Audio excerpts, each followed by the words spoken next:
This video is brought to you by Gateway Subaru. Higher standards.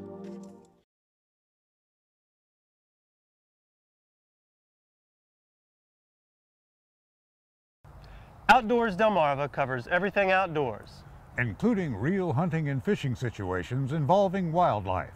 and we do our best each and every week to keep it tasteful, but discretion is advised. Now, enjoy the show. This is the best of Outdoors Delmarva, presented by Gateway Subaru. Higher standards. Some adventures are just too good to experience once. And now, here's Andrew Tawes and Captain Willie Dykes. Well, you know, the last few months have produced some amazing waterfowl hunting, Andrew. And although the season is over, it's still prime time for viewing some amazing waterfowl. Yeah, that's right, Willie. And I think you'll agree some of the most beautiful species out there are canvasbacks. And if you'll excuse me, I'm going to go see a guy now about some ducks. Okay, I'll check in with you later, Andrew. The canvasback is one of the most famous of the Chesapeake's ducks.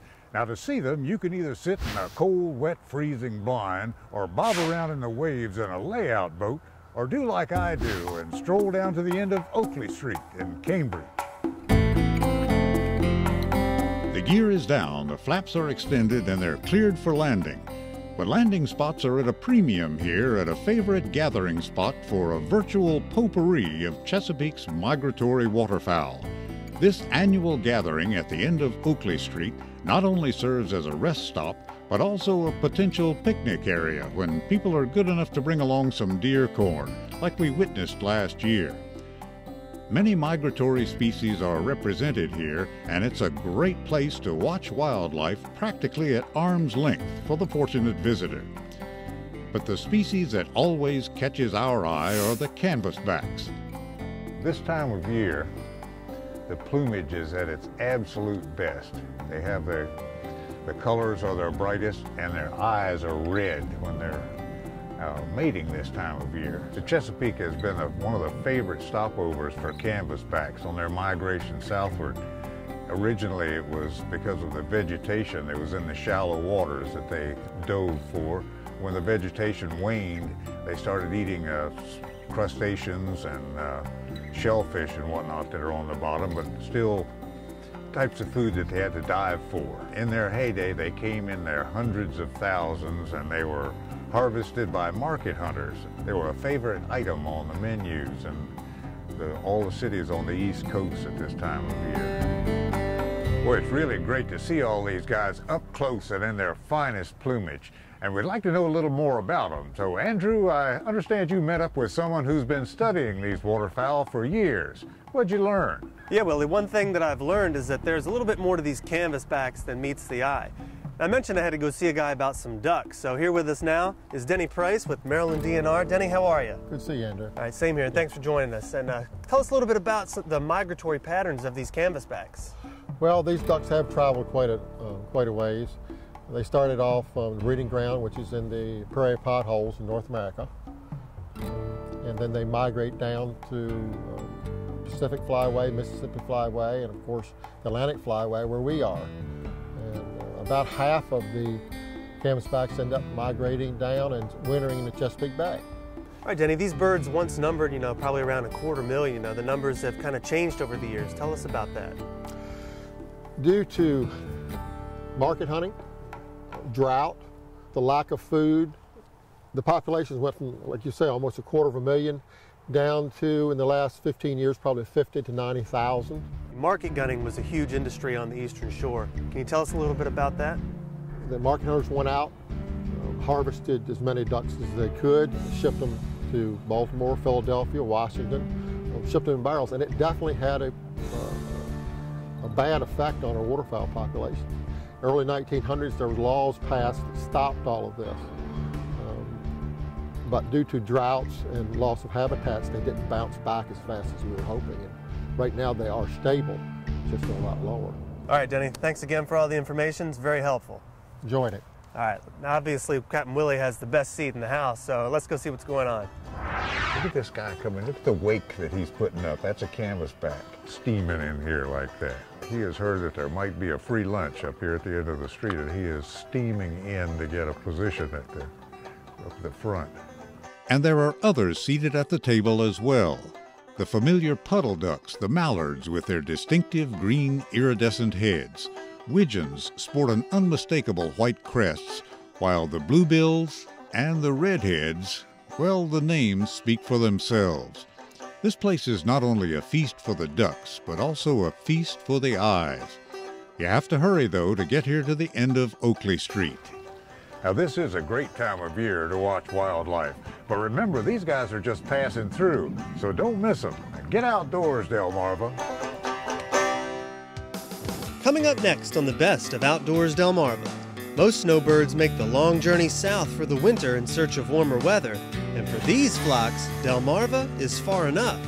Here the experts shed some light on Atlantic snow geese. But first, did you know? The canvasback hen will lay a clutch of approximately 5 to 11 greenish-colored eggs in mid-May. What is the average incubation period for the eggs? Is it A, 25, B, 35, or C, 45 days? The answer when we come back. This is the best of Outdoors Delmarva, presented by Gateway Subaru. Higher standards. Sponsored by Ocean City Tourism, Shorts Marine, Shooter's Choice, Wink Sporting Goods, and Sussex Outdoors.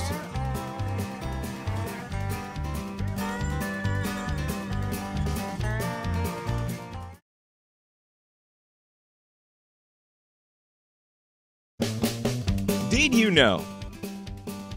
The canvasback hen will lay a clutch of eggs in mid-May. If you said the incubation period is A, 25 days, well then you sure know your ducks. Did You Know is sponsored by North Bay Marina. You know, one of the most dramatic sights in Delmarva's winter skies is the huge flocks of snow geese that visit us every year. And the best time to see them is from mid-November to mid-March. The swirling clouds of white over Delmarva's winter fields are more likely to be snow geese these days than snowflakes. We've often photographed snow geese from above in Chopper 16.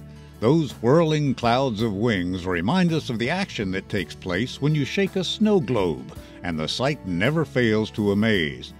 They breed in colonies in Canada and Alaska from the high Arctic to the subarctic and spend nearly half the year migrating south to warmer climes rich in nutrition. Once hunted to dangerously low numbers because of their brilliant white and black plumage used in the fashions of a bygone era, hunting restrictions were put in place in 1916 in the eastern United States. We wanted to find out some more about these birds, so we're up here in Cambridge with Larry Heinman of Maryland DNR. Howdy, Larry. Hey, Willie. You know, these geese haven't been here in these numbers for very long, have they? Well, the population was rather low for the longest time until, in fact, the hunting season was closed for about 40 years until about 1975. You know, some of the hunting techniques have evolved over time for hunting these snow geese too. It's changed a good bit since the beginning. It has. When the season opened up in 1975, I can recall the first time hunting snow geese on Astig Island. And we actually used disposable diapers, Pampers, staked out in the marsh. But if you take a look behind me here, you can see what a typical snow goose hunting party looks like. Now, to see how snow goose hunting has evolved, Andrew Tawes and Mike Parker went out on a hunt near Millington in Kent County, Maryland. The gear of choice was white Tyvek suits and shotguns, and you can leave your magazine plugs at home. Lo and behold, they found the agricultural foods that are left over from the grain harvest, and they've just mushroomed in numbers. And our biggest concern is that they may actually outpace our ability to use hunters to control their numbers. The total count is up around 1 million birds, and the optimum population is down around between 500 and 750,000. Their habits have changed such that they're one of the more difficult birds to harvest. Snow geese will be on this farm today. down the road a mile or 2 miles the next day. I personally don't think that the current methods that we have in place, as liberal as they are going to reduce the population to the desired level, and that's 500,000 to 750,000 as measured by the May count. The average harvest in Maryland each year is about 8,000. Then we might get another 14,000, 15,000 during the conservation order. Well, Larry, thanks for the information. You're very welcome. It would be easy to say that snow geese with their black-tipped wings are unmistakable, but it's sometimes easy to confuse them with the tundra swan, which are off-limits to Delmarva's hunters. The tundra swan have no black markings on their wingtips and also have long, graceful necks. Some of the best places to see snow geese this time of year on Delmarva are the Blackwater National Wildlife Refuge in Dorchester County, Maryland, or near the Bombay Hook National Wildlife Refuge in Delaware, such as this flock we filmed from Chopper 16. But to tell you the truth, they're everywhere this time of year. So all you need to do is get outdoors, Delmarva. Coming up next on the best of Outdoors Delmarva, winter trout stocking is underway. We'll head to a sweet spot in the middle of Salisbury where we try to catch the rainbow. You're watching the best of Outdoors Delmarva, presented by Gateway Subaru. Higher standards.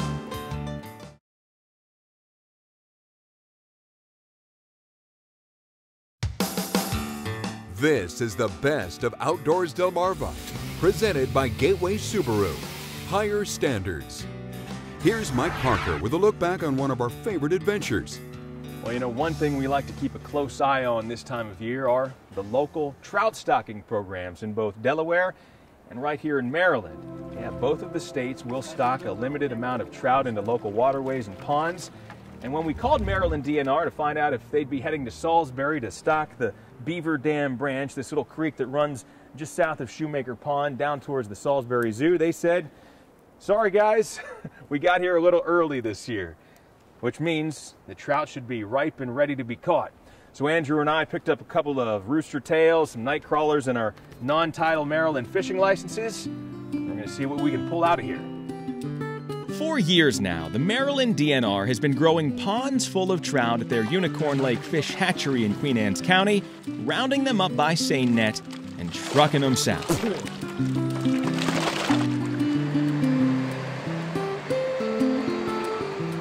Okay, here we go. Go get them, boys. When the fish hit the cold waters of both Beaver Dam Branch in Salisbury and Shad Landing in Worcester County, the beneficiaries are local anglers seeking a midwinter freshwater challenge. All right, you got him, baby. Not a monster, but there's your Eastern Shore stocked rainbow trout. Pull them out here, get a quick measurement on them so you can get an idea of what we're looking at here. And now for me that's not a keeper. You know, he is legal. You know, he's about 9.5. He's not very fat. So now that you've seen that they're catchable, that's a fun little fish for anybody to catch. So get the kids out here and try to do something this weekend or early next week. A nice little release on this guy. And hopefully,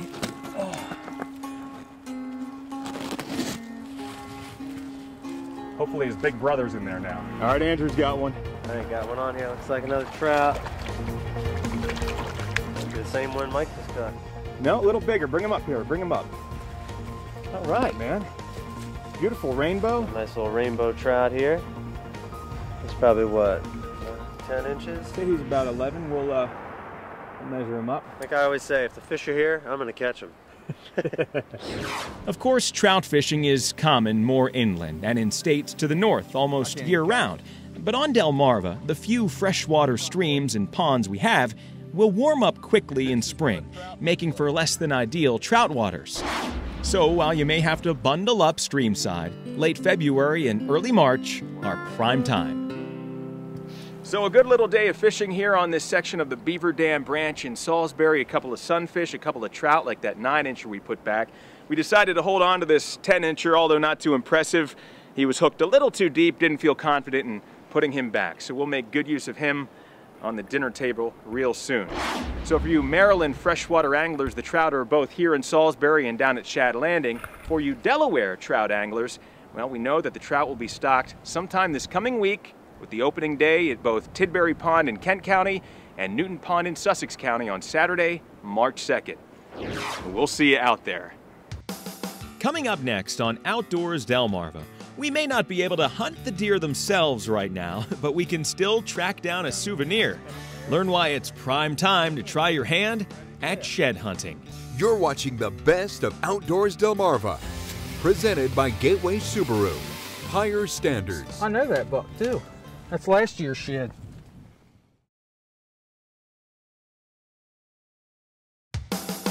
This is Outdoors Delmarva, presented by Gateway Subaru.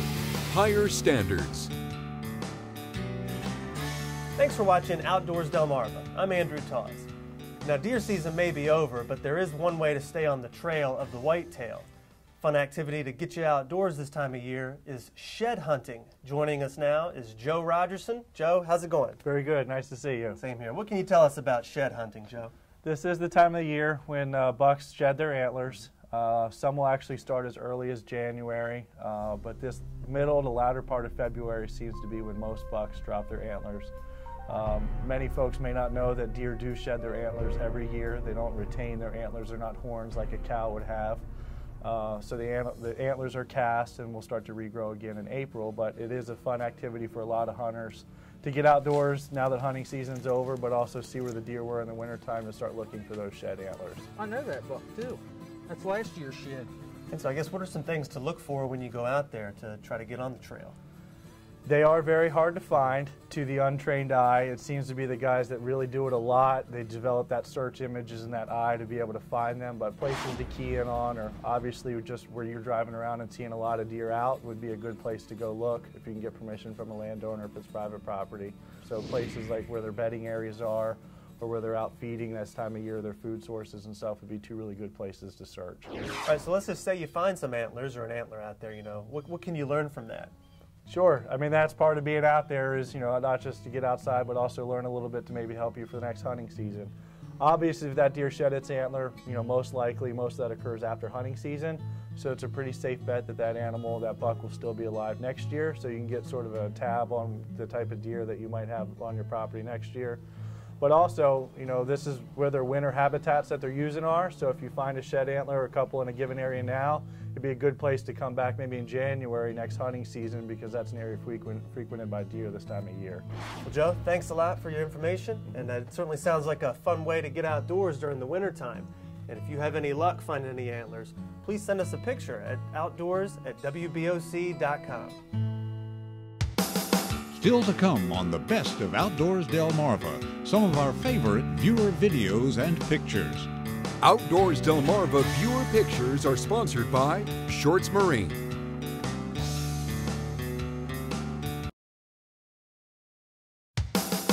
This is Outdoors Delmarva, presented by Gateway Subaru. Higher standards. Sponsored by Ocean City Tourism, Shorts Marine, Shooter's Choice, Wink Sporting Goods, and Sussex Outdoors. All right, it's time now to take a look at some videos and pictures sent in by our own Outdoors Delmarva viewers. And we'll begin with a shot from our good friend Buddy Jenkins of Bishopville. Buddy tuned into the show last week when Andrew and I did a little trout fishing on the Beaver Dam branch in Salisbury. Well, Buddy followed our advice and along with some friends hooked up 10 nice rainbow trout, including this beautiful golden rainbow. Buddy says he didn't know freshwater fishing could be so much fun. President's Day usually gets kids a day home from school, and the Dorys of Milford took advantage. Here are father and son, Bill and Billy Dory, displaying the results of their rabbit hunt. Good shooting, guys. The day also gave Stephen Scarosi III and Stephen Scarosi Jr. the opportunity for a snow goose hunt. Looks like a successful day from Lincoln, Delaware. After seeing last week's story on shed antlers, Charlie Carpenter of Whaleyville found these sheds on land he hunts in Worcester County. Be on the lookout for that buck next year. We love sharing your pictures on the show, so please keep them coming. Email us at outdoors@wboc.com. And make sure to like us on Facebook too, where you can post them on the Outdoors Delmarva Facebook page. All right, Andrew, another week of adventures is behind us.